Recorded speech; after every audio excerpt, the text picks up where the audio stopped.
നമസ്തേ. ജനം ഡിബേറ്റിലേക്ക് എല്ലാ പ്രിയപ്പെട്ട പ്രേക്ഷകർക്കും സ്വാഗതം. സംസ്ഥാനം ഇന്നുവരെ കണ്ടിട്ടില്ലാത്ത ധനപ്രതിസന്ധിയിലൂടെ നീങ്ങുമ്പോഴും ഖജനാവ് കാലിയാകുമ്പോഴും മന്ത്രിമാരുടെ ധൂർത്തിന് ഒരു കുറവും കാണുന്നില്ല. ഫണ്ട് വകമാറ്റൽ യഥേഷ്ടം നടക്കുന്നു. ഏറ്റവും ഒടുവിലായി ഇപ്പോൾ മുഖ്യമന്ത്രിയുടെ മുഖാമുഖം പരിപാടിക്കായി യുവജനക്ഷേമ ബോർഡിന് അനുവദിച്ച തുക വകമാറ്റിയിരിക്കുകയാണ്. ജനം ഡിബേറ്റ് പരിശോധിക്കുന്നു. ധൂർത്തിന്റെ മുഖാമുഖമോ? മൂക്കറ്റം കടത്തിലായിട്ടും ധൂർത്തിന് ക്ഷാമമില്ല. ഇന്ന് ചർച്ചയിൽ നമ്മോടൊപ്പം പങ്കെടുക്കുന്ന അതിഥികൾ: സേവ് കേരള ഫോറം പ്രതിനിധി Shri advocate KM Shajahan, BJP പ്രതിനിധി ശ്രീ PR ശിവശങ്കർ, കോൺഗ്രസ് പ്രതിനിധി ശ്രീ അഡ്വക്കേറ്റ് സേനാപതി വേണു, ഒപ്പം LDFന്റെ പ്രതിനിധിയായി ശ്രീ അഡ്വക്കേറ്റ് സതീഷ് വസന്ത് എന്നിവരാണ്. അതിഥികൾക്കും പ്രേക്ഷകർക്കും ഒരിക്കൽ കൂടി സ്വാഗതം. ആദ്യം സതീഷ് വസന്തിലേക്ക് തന്നെ പോകുന്നു. കാരണം മുഖാമുഖം പരിപാടി ആരംഭിച്ചല്ലോ. നവകേരള സദസ്സിന്റെ ഭാഗമായിട്ടുള്ള മുഖാമുഖം പരിപാടി ഫെബ്രുവരി 18-നാണ് ആരംഭിച്ചത്. എന്തായാലും അനിഷ്ട ചോദ്യങ്ങൾക്ക് മുൻപിൽ മുഖ്യമന്ത്രി മുഖം കറുപ്പിക്കുന്നതും മാധ്യമപ്രവർത്തകരുടെ ചോദ്യങ്ങൾക്ക് മുന്നിൽ മൈക്ക് ഓഫ് ചെയ്യുന്നതുമൊക്കെ നമ്മൾ കണ്ടിട്ടുള്ളതാണ്. ഈ മുഖാമുഖം പരിപാടിയിൽ അദ്ദേഹം എത്രത്തോളം സഹിഷ്ണുതയോടുകൂടി ചോദ്യങ്ങൾക്ക് ഉത്തരം നൽകുമെന്നുള്ളത് കണ്ടു തന്നെ അനുമാനിക്കേണ്ടതാണ്. എന്തായാലും മുഖം മിനുക്കുമെന്ന് ശ്രീ സതീഷ് വസന്ത് കരുതുന്നുണ്ടോ?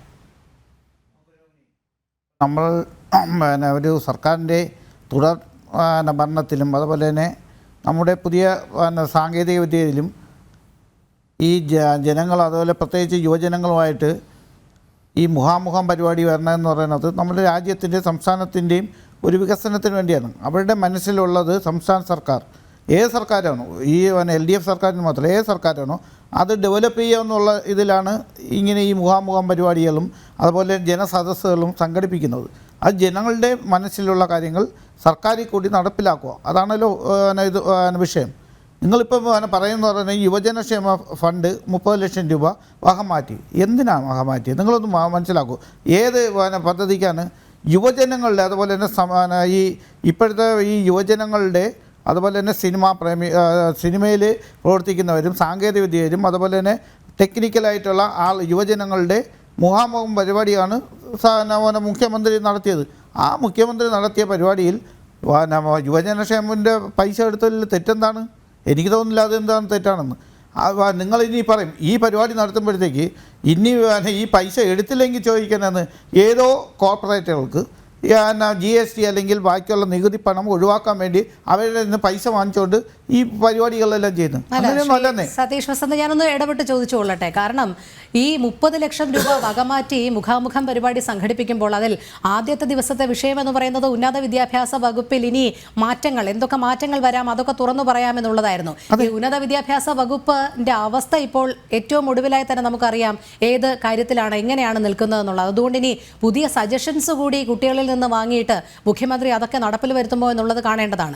അത് മാത്രമല്ല, ഈ ഫെബ്രുവരി 20-ാം തീയതി അതുകൂടി പറഞ്ഞോട്ടെ, സിനിമാ മേഖലയിലുള്ളവരെ പങ്കെടുപ്പിച്ചുകൊണ്ട് ഒരു വളരെ മുന്തിയ സ്വകാര്യ ഹോട്ടലിലായിരുന്നു മുഖാമുഖം പരിപാടി സംഘടിപ്പിച്ചത്.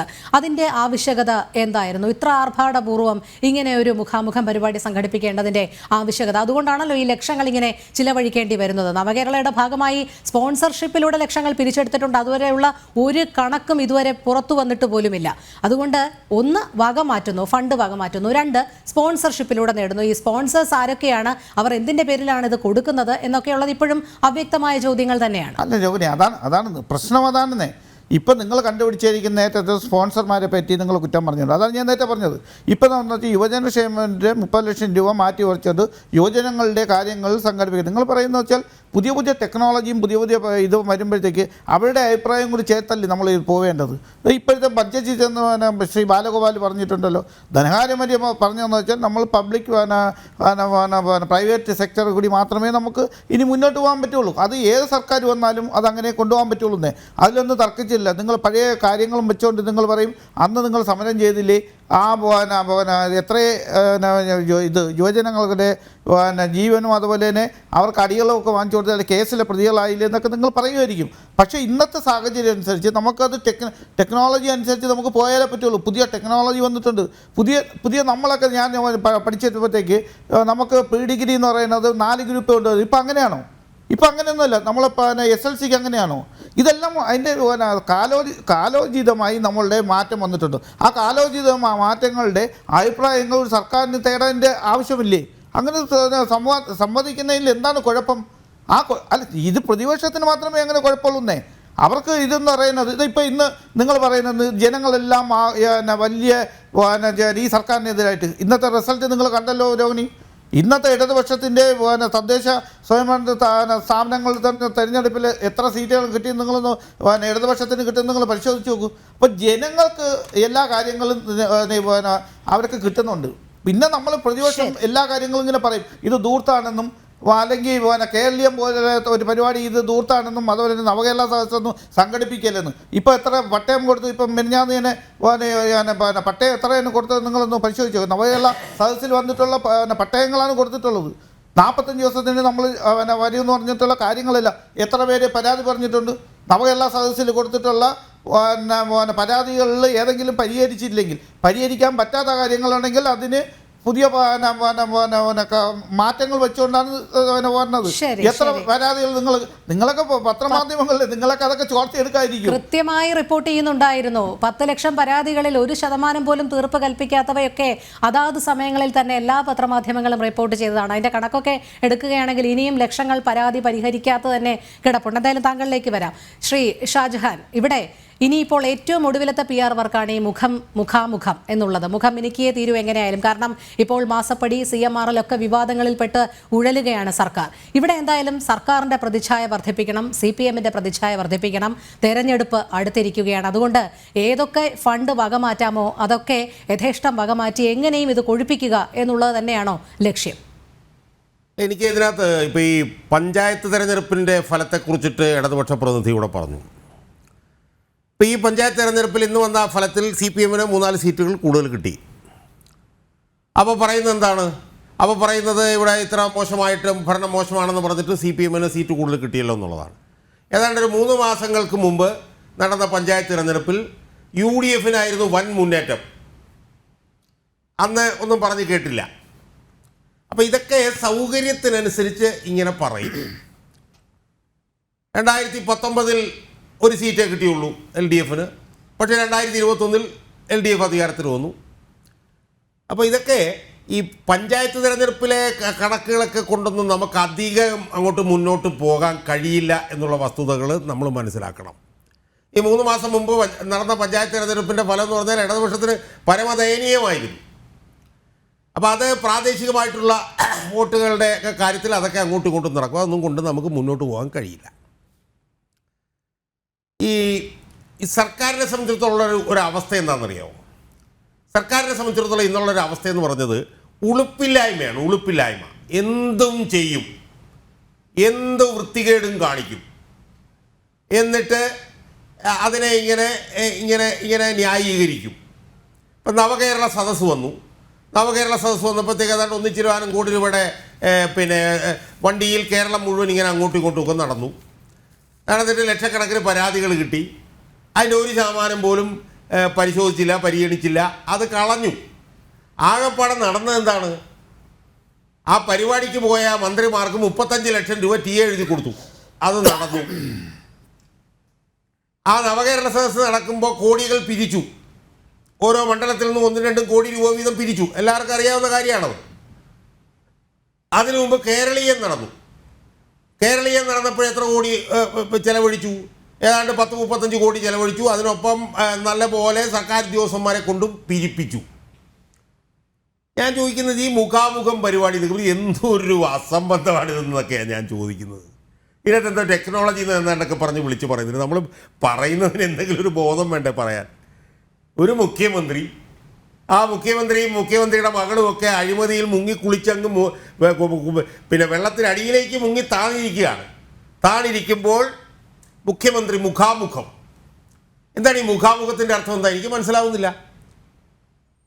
സർക്കാരിൽ ഈ പരാതി പരിഹരിക്കാനും കേൾക്കാനും ഒന്നും വേറെ പരിപാടിയിൽ സംവിധാനങ്ങളൊന്നും ഇല്ലാഞ്ഞിട്ടാണോ? ഈ ഇൻ്റർനെറ്റിൻ്റെ യുഗത്തിൽ ഇതൊക്കെ പരിഹരിക്കാൻ എത്രയോ സംവിധാനങ്ങളുണ്ട്. ഇപ്പോൾ തന്നെ ഈ 2.5 വർഷം ഭരിച്ചു കഴിഞ്ഞപ്പോഴാണോ ഈ മുഖാമുഖം കാണണം എന്ന് തീരുമാനിച്ചിട്ടുള്ളത്? ഇനി മുഖാമുഖം കാണണമെന്നാണ് തീരുമാനമെങ്കിൽ ഈ പാർട്ടി സർക്കുലർ അനുസരിച്ച് കൊണ്ടുവരുന്നവരല്ലാതെ സാധാരണ ജനങ്ങളുടെ മുമ്പിലേക്കൊന്ന് മുഖാമുഖത്തിന് ചെന്ന് നോക്കിയേ. ഏത് ചോദ്യവും ചോദിക്കാൻ അനുവാദം നൽകണം. അങ്ങനെ മുഖാമുഖത്തിന് നാട്ടുകാരുടെ മുമ്പിലേക്ക് ഇറങ്ങിയാനുള്ള അവസ്ഥയുണ്ടല്ലോ, പരമ ദയനീയമായിരിക്കും. ചീമൊട്ടയുടെ ഏറ് വരെ കിട്ടും. പക്ഷേ ഇവിടെ എന്താ അവസ്ഥ? ഇവിടെ പാർട്ടി സർക്കുലർ പ്രകാരം കൊണ്ടുവന്നിരിക്കുന്ന കുറേ യന്ത്രങ്ങൾ മുഖ്യമന്ത്രിയുടെ മുന്നിലേക്ക് വരും, അനുകൂലമായി കുറേ ചോദ്യങ്ങൾ ചോദിക്കും, അനുകൂലമായി കുറേ മറുപടികൾ പറയും. ഞാൻ പറഞ്ഞു, ഇങ്ങനെയൊക്കെ എന്തിനാണ് ജനങ്ങളെ ഇങ്ങനെ പറ്റിക്കുന്നതെന്നാണ് എനിക്ക് തോന്നുന്നു, എനിക്ക് ചോദിക്കാനുള്ളത്. ഇപ്പോൾ നമുക്കറിയാം, കോവിഡിൻ്റെ കാലത്തുണ്ടായിരുന്ന പത്രസമ്മേളനം നേരത്തെ തന്നെ ചോദ്യങ്ങൾ തീരുമാനിക്കും, ആ ചോദ്യങ്ങൾക്കനുസരിച്ച് മറുപടി എഴുതിക്കൊണ്ടുവരും, എന്നിട്ട് ബഹുമാനപ്പെട്ട മുഖ്യമന്ത്രി മറുപടി നോക്കി വായിക്കും. ഇത് കോവിഡിൻ്റെ കാലത്ത് നമ്മൾ നിരന്തരം കണ്ടതല്ലേ. ഞാൻ ചോദിക്കുന്നത്, എങ്ങനെയാണ് ഈ ഗവൺമെൻറ്റിന് ഈ ജനങ്ങളെ ഇതുപോലെ പരിഹസിക്കാൻ കഴിയുന്നത് എന്നാണ് ഞാൻ ചോദിക്കുന്നത്. എന്തിനാണ് ഈ കേരളീയവും നവകേരള സദസ്സും ഈ ഫേസ് ടു ഫേസ് ഒക്കെ നടത്തുന്നത്? മര്യാദയ്ക്ക് അവിടെ നിന്ന് ഭരിച്ചാൽ പോരെ. അപ്പം എങ്ങനെയെങ്കിലും കുറെ പണം തൂർത്തടിക്കണം, എങ്ങനെയെങ്കിലും കുറെ പണം സംസ്ഥാനത്തിൻ്റെ ഖജനാവിൽ നിന്നെടുത്ത് പാർട്ടി ഖജനാവിലേക്ക് മറിക്കണം. ആ മറിക്കുന്നതിന് വേണ്ടിയിട്ടുള്ള വൃത്തികെട്ട കളികളാണ് ഈ കളിക്കുന്നത്. അതായത് കടത്തിൻ്റെ കാര്യം ഞാൻ പലപ്പോഴും ഇവിടെ പറഞ്ഞിട്ടുണ്ട്. 2016 1,60,000 കോടി രൂപ വരുന്ന കടം ഇപ്പോൾ 4,29,000 കോടി രൂപയാണ്. പ്രതീക്ഷിച്ച കടം ഒരാളുടെ തലയിൽ ഇപ്പോൾ ഏതാണ്ട് 2 ലക്ഷം രൂപയോളം വരും. ഇന്ത്യയിൽ പബ്ലിക് ഫിനാൻസ് മാനേജ്മെൻറ്റിൻ്റെ കാര്യത്തിൽ ഏറ്റവും മോശമായി നിൽക്കുന്ന 3 സംസ്ഥാനങ്ങളിലൊന്ന് ഒന്നാണ് കേരളം. അപ്പോൾ അത് ഏറ്റവും മോശമായി നിൽക്കുന്നത് എങ്ങനെയാണെന്ന് ചോദിച്ചാൽ, കേരളത്തിൻ്റെ ആരോഗ്യത്തിൻ്റെയും വിദ്യാഭ്യാസത്തിൻ്റെയൊക്കെ മേഖലയിൽ ഞങ്ങൾ വളരെ മുന്നിലാണെന്ന് പറഞ്ഞു. അതൊക്കെ പണ്ട് മുന്നിലായിരുന്നു. കേരളത്തിൽ വിദ്യാഭ്യാസത്തിൻ്റെ ആരോഗ്യത്തിൻ്റെയൊക്കെ മേഖലയിൽ കേരളം UDF ഭരിക്കുമ്പോഴും LDF ഭരിക്കുമ്പോഴും എല്ലാം 1ാം സ്ഥാനത്താണ്. അത് കേരളത്തിൻ്റെ ചില പ്രത്യേകതകൾ കൊണ്ടാണ്. അപ്പോൾ ഇന്ത്യയിൽ 29 സംസ്ഥാനങ്ങളിൽ വെച്ച് ഏറ്റവും മോശമായിട്ടുള്ള പൊതുധനകാര്യ സ്ഥിതിയാണ് കേരളത്തിലുള്ളത്. കടം ഏറ്റവും കൂടുതൽ ഉള്ള സംസ്ഥാനങ്ങളിൽ ഒന്നാണ് കേരളം. പലിശ ചെലവ് ഏറ്റവും കൂടുതലുള്ള സംസ്ഥാനങ്ങൾ, 19% പലിശ ചെലവുള്ള സംസ്ഥാനം. റവന്യൂ കമ്മിയുള്ള 3 സംസ്ഥാനങ്ങളിൽ ഒരെണ്ണമാണ് കേരളം. നമ്മുടെ അയൽ സംസ്ഥാനമായിട്ടുള്ള തമിഴ്നാട്, കർണാടക, അവർക്കൊന്നും റവന്യൂ കമ്മിയില്ല. നമുക്ക് മാത്രമേ റവന്യൂ കമ്മിയുള്ളൂ. ധനക്കമ്മി നമ്മൾ ഏറ്റവും പുറകിൽ. നമ്മുടെ മൊത്തം ചെലവിൽ ഏതാണ്ട് ഒരു 68-69% കമ്മിറ്റഡ് എക്സ്പെൻഡിച്ചറാണ്. എന്താണ്? ശമ്പളവും പെൻഷനും നമ്മൾ കൊടുക്കണം. അപ്പോൾ ഈ നിലയിൽ ഏറ്റവും ദയനീയമായിട്ടുള്ള പൊതുധനകാര്യ സ്ഥിതിയുള്ളൊരു സംസ്ഥാനമാണ് കേരളം. എന്നാൽ മറുഭാഗത്ത് നികുതി പിരിവിൻ്റെ കാര്യം നോക്കിയാലോ, 10-15,000 കോടി രൂപയെങ്കിലും കൂടുതൽ പിരിക്കാനുള്ള അവന്യൂസ് ഉണ്ട് കേരളത്തിൽ. അതൊന്നും പിരിക്കാത്ത സംസ്ഥാനമാണ് കേരളം. അതിനകത്തെല്ലാം കൈക്കൂലിയും കൊടുത്ത് പാർട്ടി ഖജനാവിലേക്ക് പോവുകയാണ്. അങ്ങനെ ഒരു വശത്ത് ഏറ്റവും തകർന്നടിഞ്ഞ പൊതുധനകാര്യം, മറുവശത്ത് പിരിക്കാത്ത നികുതി, മറുവശത്ത് ഏറ്റവും വൃത്തികെട്ട രീതിയിലുള്ള ധൂർത്ത്. ധൂർത്തെന്ന് പറയുമ്പോൾ ഇപ്പം നിങ്ങൾ പിണറായി വിജയൻ താമസിക്കുന്ന ക്ലിഫ് ഹൗസ് എടുത്ത് നോക്കൂ. ആ ക്ലിഫ് ഹൗസിൽ ഏതാണ്ട് ഒരു 6-7 വർഷമായി അറ്റകുറ്റപ്പണികൾ തീർന്നിട്ടില്ല. എല്ലാ വർഷവും അറ്റകുറ്റപ്പണിയാണ്. ചാണകക്കുഴിക്ക് 3.25 ലക്ഷം, കർട്ടൻ 7 ലക്ഷം, ട്രാൻസ്ഫോർമറിന് 5 ലക്ഷം, ക്ലിഫ് ഹൗസിനകത്തുള്ള വഴിക്ക് 1,30 ലക്ഷം. ഞാൻ പലതവണ പറഞ്ഞിട്ടുള്ളതാണ്, ക്ലിഫ് ഹൗസിലേക്ക് ചാഞ്ഞു നിൽക്കുന്ന മരത്തിൻ്റെ കമ്പ് മുറിക്കാൻ 1,77,000 രൂപ. ഇതൊക്കെ കേട്ടുകേഴ്വിയുള്ള കാര്യമാണോ ഇതൊക്കെ? അല്ല, ഇപ്പോൾ ഏറ്റവും ഒടുവിലായി 3ാം ഘട്ട നൈന്തൽക്കുളം നവീകരണത്തിന് 3 ലക്ഷം കൂടി അനുവദിച്ചിട്ടുണ്ട്. അത് ഊരാളുങ്കലിനാണ് ചുമതലയും നൽകിയിരിക്കുന്നത്. അല്ല, ഇതെല്ലാം ഊരാളുങ്കലിലാണ്. ഊരാളുങ്കലിനെ കുറിച്ച് വേറൊരു ചർച്ച എപ്പോഴെങ്കിലും നടത്തി കഴിഞ്ഞാൽ വിളിച്ചാൽ ഞാൻ ഒന്ന് വർത്താനം പറയാം. ഞാൻ പറയുന്നത്, ഈ CPM-ന്റെ ഈ നേതാക്കന്മാർക്ക് ഉളുപ്പെന്ന് പറഞ്ഞത് അതിൻ്റെ എവിടെയെങ്കിലും ഉണ്ടോ ഉളുപ്പ്? ഞാൻ ചോദിക്കുന്നത്, ഈ പിണറായി വിജയൻ എന്ന് പറഞ്ഞാൽ കേരളത്തിൻ്റെ മുഖ്യമന്ത്രി താമസിക്കുന്ന ഒരു സ്ഥലമല്ലേ ക്ലിഫ് ഹൗസ്? അവിടെ ഇതുപോലുള്ള വൃത്തികേടുകൾ കാണിക്കുമ്പോൾ എന്തെങ്കിലും അന്തസ്സിൻ്റെ ഒരു കണികയെങ്കിലുള്ള മുഖ്യമന്ത്രിയാണ് ചോദിക്കൽ, ഇതെന്ത് വൃത്തികേടാണ് നിങ്ങൾ ഇവിടെ കാണിക്കുന്നത്? എൻ്റെ ചാണകക്കുഴിക്ക് ഇത്രയും രൂപ ചെലവഴിച്ചു കഴിഞ്ഞാൽ ജനങ്ങൾ എന്നെ ചീത്ത വിളിക്കില്ലേ? എൻ്റെ നീന്തൽക്കുളം 3 പ്രാവശ്യം നവീകരിച്ചാൽ ജനങ്ങൾ എന്നെ ചീത്ത വിളിക്കില്ലേ? എൻ്റെ കോമ്പൗണ്ടിലേക്കുള്ള മരത്തിൻ്റെ കമ്പ് വെട്ടാൻ 1,77,000 രൂപ കൊടുത്തു കഴിഞ്ഞാൽ ഖജനാവിൽ നിന്നുള്ള പൈസയല്ലേ, ജനങ്ങൾ ചീത്ത വിളിക്കില്ലേ എന്ന് ചോദിക്കണ്ടേ മുഖ്യമന്ത്രി? പക്ഷേ കേരളത്തിലെ മുഖ്യമന്ത്രിക്ക് അങ്ങനെ ഉളുപ്പോ ലജ്ജയോ വല്ല ഉള്ള ആളാണോ? കാരണം ഏറ്റവും കൂടുതൽ അഴിമതി ആരോപണങ്ങൾക്ക് വിധേയനായിട്ടുള്ള ആളല്ലേ. അപ്പോൾ അതുകൊണ്ട് ഇതൊന്നും പറഞ്ഞിട്ട് കാര്യമില്ല, അനുഭവിക്കുകയേ നിവർത്തിയുള്ളൂ. ഇതിനെയൊക്കെ സാധാരണഗതിയിൽ ശക്തമായിട്ടുള്ള പ്രതിപക്ഷവും ശക്തമായിട്ടുള്ള ഈ പറഞ്ഞ പോലെ വേറെ BJP ഉണ്ടെങ്കിൽ അവരൊക്കെ കൂടെ ശക്തമായിട്ട് എതിർക്കേണ്ടതാണ്. പക്ഷെ അതൊന്നും ഇവിടെ ഇല്ല. ഇവിടെ പ്രതിപക്ഷവും ഇല്ല, ഇവിടെ BJP ഇല്ല. സ്വാഭാവികമായും ഇതൊക്കെ ഇങ്ങനെ നടക്കും. യഥാർത്ഥത്തിൽ പഞ്ചായത്തിൽ CPM-ന് പിന്നെ സീറ്റ് കൂടുതൽ കിട്ടിയിട്ടുള്ളതിൻ്റെ കാരണം ഈ പ്രതിപക്ഷം എന്ന് പറഞ്ഞ സാധനമൊന്നും ഇവിടെ ഇല്ല. അതുകൊണ്ടാണ് ഈ സംഭവിക്കുന്നത്. ഇപ്പോൾ കേരളത്തിൽ 2 ജാഥ നടക്കുന്നുണ്ട്, ഒന്ന് സമരാഗ്നിയും ഒന്ന് BJP-യുടെ പദയാത്രയും. ആരെങ്കിലും കാണുകയോ കേൾക്കുകയോ ചെയ്യുന്നുണ്ടോ ഈ ജാഥയെക്കുറിച്ചിട്ട്? സത്യത്തിൽ തെരഞ്ഞെടുപ്പിന് 3 മാസം മുമ്പ് നടക്കുന്ന ഇതുപോലുള്ള ജാഥകൾ ജനപങ്കാളിത്തം കൊണ്ട് തിളച്ചു മറിയേണ്ടതാണ്. പക്ഷേ ഇതൊന്നും ഇവിടെ നടക്കുന്നതായിട്ടൊന്നും ഞങ്ങൾക്ക് സാധാരണ ജനങ്ങൾക്ക് കാണാൻ കഴിയുന്നില്ല. അപ്പം ഇതൊരു ഗതികെട്ട അവസ്ഥയാണ്. ജനങ്ങൾ ദുരിതക്കയത്തിൽപ്പെട്ട് നട്ടം തിരിയുകയാണ്. ആ ജനങ്ങളെ രക്ഷപ്പെടുത്താൻ ഇവിടെ ആരുമില്ല എന്നുള്ള അതിദയനീയമായിട്ടുള്ള അവസ്ഥയിലൂടെ നമ്മളിപ്പോൾ കടന്നു പോയിക്കൊണ്ടിരിക്കുന്നത്. അതെ, ശ്രീ PR ശിവശങ്കർ, കേരളീയത്തിന് കോടികൾ, നവകേരള സദസ്സിന് കോടികൾ. ഇപ്പോൾ ഏറ്റവും ഒടുവിലായി മുഖാമുഖം പരിപാടി സംഘടിപ്പിക്കുകയാണ്. യുവജന വിഭാഗത്തിൽ നിന്ന്, യുവജന ക്ഷേമ ഫണ്ടിൽ നിന്ന് വകമാറ്റി 30 ലക്ഷം രൂപ എന്തായാലും ആ പരിപാടിക്കും ചിലവാക്കിയിട്ടുണ്ട്. ഇവിടെ 1 മിനിറ്റിൽ താഴെയുള്ള ചോദ്യം 2000 പേർക്ക് ചോദിക്കാം എന്നുള്ളതാണ് വാഗ്ദാനം. എത്ര പേരാണ് ഈ മുഖാമുഖത്തിൽ പങ്കെടുക്കുന്നതെന്നോ ആരൊക്കെയാണ് വരുന്നതെന്നോ ചോദ്യങ്ങൾ എങ്ങനെയാണോ എന്നുള്ളതിനെ കുറിച്ചൊന്നും ഒരു ധാരണയുമില്ല. കാരണം ഈ 1 മിനിറ്റിൽ താഴെയുള്ള ചോദ്യങ്ങളൊക്കെ തന്നെ അതിന് മുൻപ് തന്നെ കൊടുത്തിരിക്കണം അതിൻ്റെ സംഘാടകർക്ക്. അവർ നിശ്ചയിക്കും ഏതൊക്കെ ചോദ്യങ്ങൾ ചോദിക്കണം എന്നുള്ളത്. എന്തായാലും അതവിടെ നിൽക്കട്ടെ. ഇവിടെ മുഖാമുഖം പരിപാടിക്കൊക്കെ ഫണ്ട് മാറ്റുന്നുണ്ട്. ഈ മുഖാമുഖം പരിപാടി ആരംഭിക്കുന്നത് ഫെബ്രുവരി 18-ന്. ഫെബ്രുവരി 19-ന് സപ്ലൈകോയുടെ 3ാമത്തെ ടെൻഡർ വിളിക്കുകയാണ്, 3ാം ഘട്ട ടെൻഡർ. ഒറ്റ വിതരണക്കാർ പോലും പങ്കെടുത്തില്ല. കാരണം 500 കോടിയാണ് കുടിശ്ശിക. അത് തരാതെ തങ്ങൾ പങ്കെടുക്കില്ല എന്നവർ അസന്നിഗ്ധമായി പറഞ്ഞിട്ടുണ്ട്. സപ്ലൈകോയിൽ സാധനങ്ങളില്ല.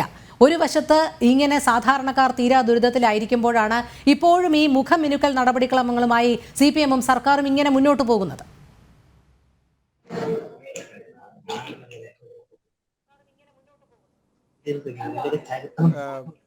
സത്യത്തിൽ രോഹിണി, ഞാൻ വിചാരിച്ചത് ഈ മുഖാമുഖം എന്നുള്ള പരിപാടി പണ്ട് 1984 അടൂർ ഗോപാലകൃഷ്ണൻ്റെ ഒരു സിനിമ ഇറങ്ങിയിരുന്നു, മുഖാമുഖം.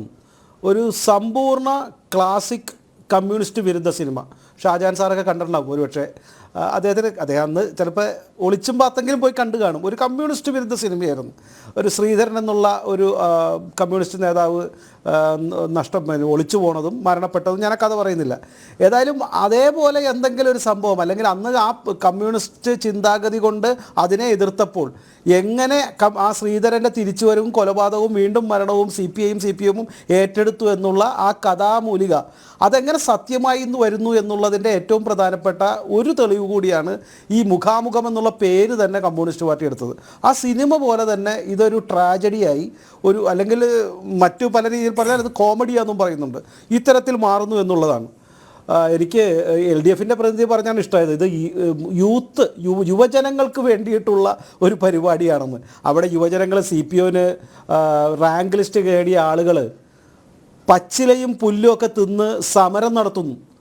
ആ സമയത്താണ് അവരുടെ ചോദ്യങ്ങൾക്ക് ഉത്തരം നൽകാതെ ഇത്തരത്തിൽ യുവാക്കൾ എന്ന പേരിൽ സിനിമാ മേഖലയിലുള്ള ശതകോടികൾ വാങ്ങുന്ന ആളുകളെയൊക്കെ വെച്ചുകൊണ്ട് ഇത്തരത്തിലുള്ള ചോദ്യങ്ങൾ, 1 മിനിറ്റ് ചോദ്യങ്ങൾ, ഇത് ആരോടാ ചോദിക്കണം? അത് മറ്റേ കേരളീയം പോലെ ലെറ്റർ കൊടുക്കാൻ അല്ലെങ്കിൽ തങ്ങളുടെ പരാതികൾ കൊടുക്കാൻ ഉദ്യോഗസ്ഥരെഴുന്നിട്ട് ഉദ്യോഗസ്ഥരോട് മേടിക്കുമെന്ന് പറഞ്ഞതുപോലെ ജില്ലാ കളക്ടറോട് ചോദിച്ചോളൂ എന്ന് പറഞ്ഞിട്ട് മുഖ്യമന്ത്രി എഴുന്നേറ്റ് പോകുമെന്ന് എനിക്കറിയില്ല. അപ്പോൾ ഇത്തരത്തിലുള്ള കാര്യങ്ങളാണ് മുഖാമുഖം എന്ന പേരിൽ ഈ PR വർക്ക് നടത്തുന്നത്.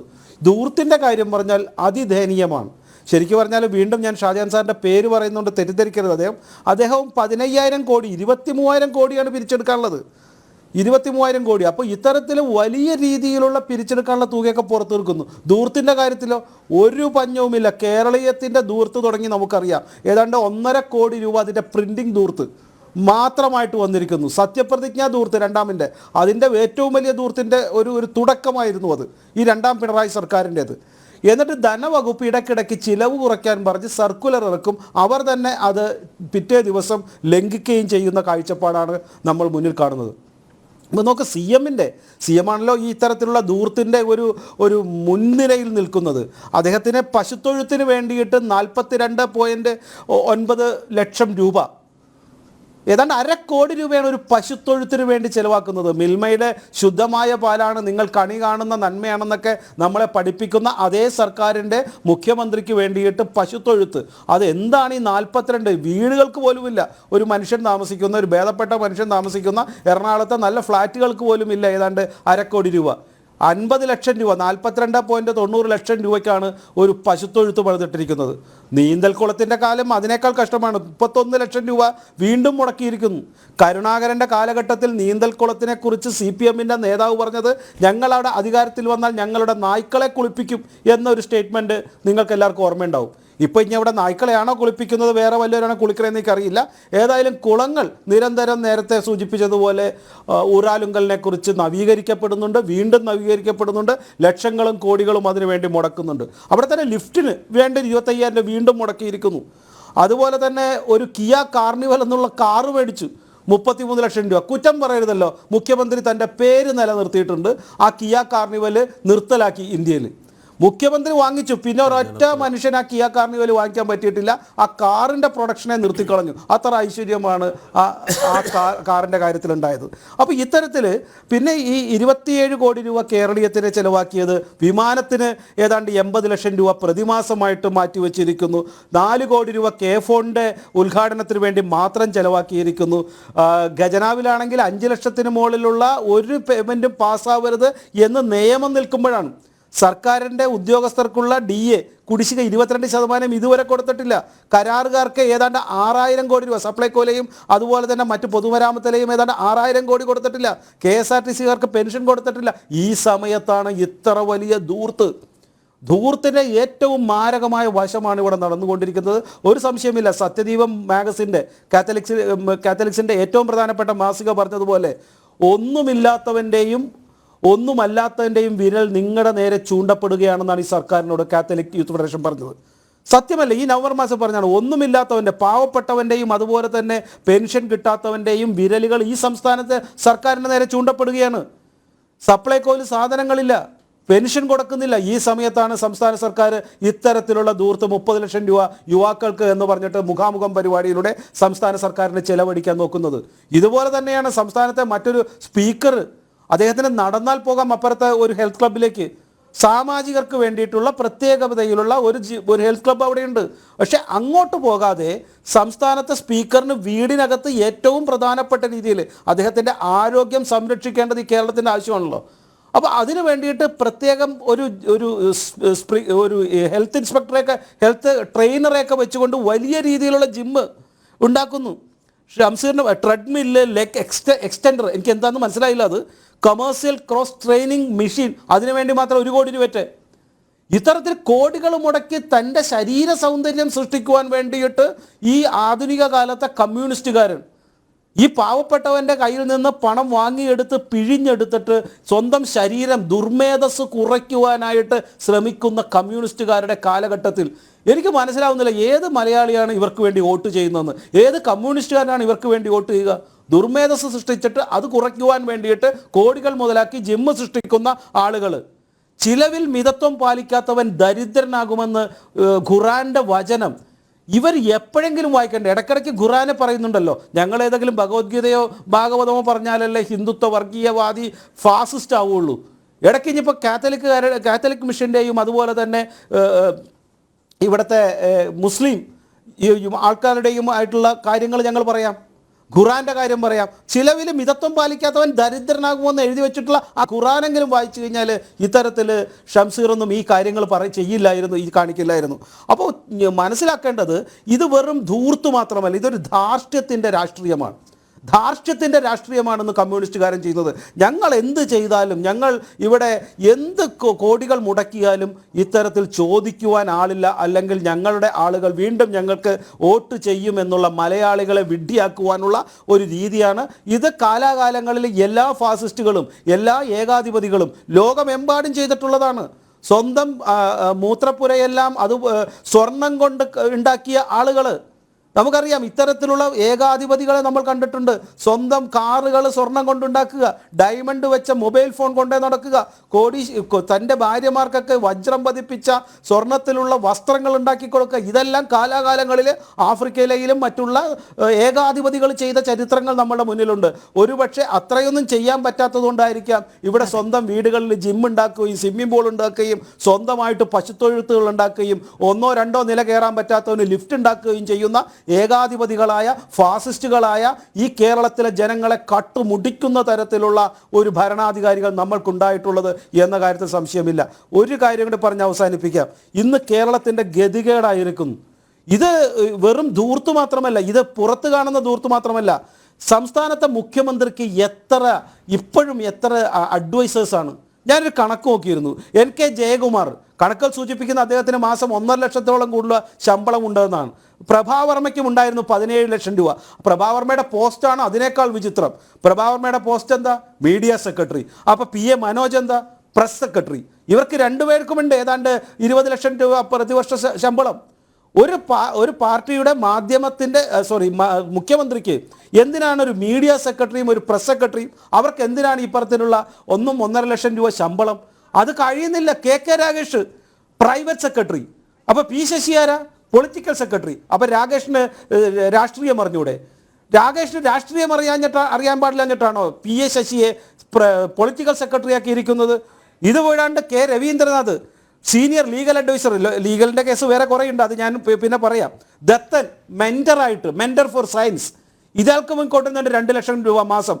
അപ്പോൾ ഈ ദത്തനെ കുറിച്ചൊക്കെ നമുക്കറിയാം. നിനക്കൊക്കെ വല്ല തെണ്ടാൻ പോയിക്കൂടെ എന്ന് കേരളത്തിലെ പത്രപ്രവർത്തകരോട് പരസ്യമായി ചോദിച്ച ദത്തനെ പോലുള്ള ആളുകളെ ഈ കേരളത്തിലെ മുഖ്യമന്ത്രി തൻ്റെ അഡ്വൈസറായി കൊണ്ടേ നടക്കുന്ന കാലഘട്ടത്തിൽ ഇവിടെ സാധാരണക്കാരന് പെൻഷൻ കിട്ടുന്നില്ല. കർഷകന് അവൻ ഉണ്ടാക്കിയ 6 മാസം കഷ്ടപ്പെട്ടുണ്ടാക്കിയ അരിയുടെ വില കിട്ടുന്നില്ല. ഇത്തരത്തിൽ കേരളത്തിലെ ജനങ്ങൾ സമരത്തിൻ്റെ മുൻപിൽ നിൽക്കുമ്പോൾ CPOയിൽ റാങ്ക് ലിസ്റ്റിലുള്ള പാവപ്പെട്ട ചെറുപ്പക്കാർക്ക് തൊഴിൽ കിട്ടാതായപ്പോൾ ഇവിടെ സംസ്ഥാനത്തിൻ്റെ ഭരണകൂടം, മുഖ്യമന്ത്രിയും ഇതുപോലെ സ്പീക്കറും അടക്കമുള്ള മന്ത്രിമാർ ചെലവിടുന്ന കോടികളുടെ രൂപ, അതിന് കുറച്ച് മിതത്വമെങ്കിലും പാലിച്ചാൽ ഈ കേരളത്തിലെ പെൻഷനെങ്കിലും കൊടുക്കാൻ സാധിക്കുമായിരുന്നു. ഈ അഡ്വൈസേഴ്സിൻ്റെ ശമ്പളം അത് മാറ്റിവെച്ചാൽ കേരളത്തിലെ പാവപ്പെട്ട ജനങ്ങൾക്ക് അരി നൽകാമായിരുന്നു, കുട്ടികൾക്ക് ഉച്ചഭക്ഷണം നൽകാമെങ്കിലും പറ്റുമായിരുന്നു എന്നുള്ള സ്ഥലത്താണ് ഈ സംസ്ഥാന സർക്കാരിനെ പിഴുതെറിയാൻ പോകുന്ന വലിയൊരു രാഷ്ട്രീയ സമരത്തിൻ്റെ ഭാഗമായി ഈ ധൂർത്ത് മാറാൻ പോകുന്നത്. അതെ, ശ്രീ സേനാപതി വേണു, ഇവിടെ ധൂർത്ത് ഇങ്ങനെ യഥേഷ്ടം നടക്കുന്നുണ്ട്. നേരത്തെ പറഞ്ഞതുപോലെ അതിൻ്റെ ഒപ്പം ധാർഷ്ട്യവുമുണ്ട്. അതായത് തങ്ങളെ ചോദ്യം ചെയ്യാൻ ആരുമില്ല എന്നുള്ളൊരു മട്ടാണ്. കാരണം ക്ഷേമ പെൻഷൻ മുടങ്ങിയിട്ട് 6 മാസങ്ങളാകുന്നു. സപ്ലൈകോയിൽ സാധനങ്ങളില്ല. സാധാരണക്കാരന് നൽകേണ്ട ഒരു ആനുകൂല്യങ്ങളും നൽകുന്നില്ല. DA കുടിശ്ശിക, ശമ്പള കുടിശ്ശിക, അതൊക്കെ ഇങ്ങനെ കിടക്കുന്നു. KSRTC ആകെ അവതാളത്തിൽ. ഉച്ചക്കഞ്ഞി ഭക്ഷണം നിലച്ചിരിക്കുന്നു. എന്തിനിപ്പോൾ ഏറ്റവും ഒടുവിലായി SSLC ഹയർ സെക്കൻഡറി പരീക്ഷ നടത്തിപ്പിന് നൽകാൻ സർക്കാരിൻ്റെ കയ്യിൽ പണമില്ല. അതത് സ്കൂളുകളുടെ തനത് ഫണ്ടിൽ നിന്ന് എടുത്ത് ചെലവാക്കാനാണ് പറഞ്ഞിരിക്കുന്നത്. പിന്നീട് തരാമെന്നൊരു വാഗ്ദാനമുണ്ട്. പക്ഷേ പിന്നീട് എങ്ങനെ ഈ കുടിശ്ശികയൊക്കെ തന്നു തീർക്കുമെന്നുള്ള കാര്യത്തിൽ ഇപ്പോൾ വലിയ ആശങ്ക തന്നെയാണ് ഇത്തരം സ്കൂളുകാർക്കുമുള്ളത്. അതവിടെ നിൽക്കുന്നു ഒരു ഭാഗത്ത്. പക്ഷേ ഇവിടെ മറ്റൊരു ആരോപണം കൂടി അതിനോടൊപ്പം വരുന്നത് പ്രതിപക്ഷം കൃത്യമായി തങ്ങളുടെ നീതി നിർവഹണം നടത്തുന്നില്ല എന്നുള്ളതാണ്. അതായത് പ്രതിപക്ഷത്തിൻ്റെ ധർമ്മം എന്താണോ അത് അവർ ചെയ്യുന്നേയില്ല. ഏതെങ്കിലും ഒരു പത്രപ്രസ്താവന പ്രതിപക്ഷ നേതാവിൻ്റെ ഭാഗത്തു നിന്നും ഉണ്ടാകുന്നു. KPCC അധ്യക്ഷൻ അതിന് മറ്റൊരു ഭാഷ്യം ചമയ്ക്കുന്നു. അതിലുപരി മറ്റൊന്നും ഉണ്ടാകുന്നില്ല. ഒരു ക്രിയാത്മകമായ ഇടപെടലോ സമരമോ വിമർശനമോ ഒന്നും പ്രതിപക്ഷത്തിൻ്റെ ഭാഗത്തുനിന്ന്, പ്രത്യേകിച്ച് കോൺഗ്രസിൻ്റെ ഭാഗത്തുനിന്ന് ഉണ്ടാകുന്നില്ല എന്നൊരു വിമർശനം ഉയരുന്നുണ്ട്. ഇന്നത്തെ മാതൃഭൂമി ദിനപത്രത്തിൽ അങ്ങ് സപ്ലൈകോയെ കുറിച്ച് പറഞ്ഞുകൊണ്ട് മന്ത്രി GR അനിലിന്റെ ഇന്ന് മാതൃഭൂമി ദിനപത്രത്തിൽ അദ്ദേഹം എഴുതിയ ഒരു ലേഖനത്തിന്റെ ഒരു സെന്റൻസ് വായിച്ചുകൊണ്ട് ഞാൻ തുടങ്ങാം. അതിനുശേഷം പ്രതിപക്ഷത്തെക്കുറിച്ച് ചോദിച്ച ചോദ്യത്തിന് മറുപടി പറയാം. കഴിഞ്ഞ ഏതാനും മാസങ്ങളായി സപ്ലൈകോയുടെ വിൽപ്പനശാലകളിൽ ആവശ്യമായ അളവിൽ സബ്സിഡി ഉൽപ്പന്നങ്ങൾ ലഭ്യമാകാതിരുന്നത് സമൂഹത്തിലാകെ വലിയ ചർച്ചയായിരുന്നു. ചർച്ചകൾ പലപ്പോഴും പ്രതിലോമ സ്വഭാവത്തിലേക്ക് മാറിപ്പോയെങ്കിലും അതൊരു യാഥാർത്ഥ്യം പുറത്തു കൊണ്ടുവരാൻ ഉതകി.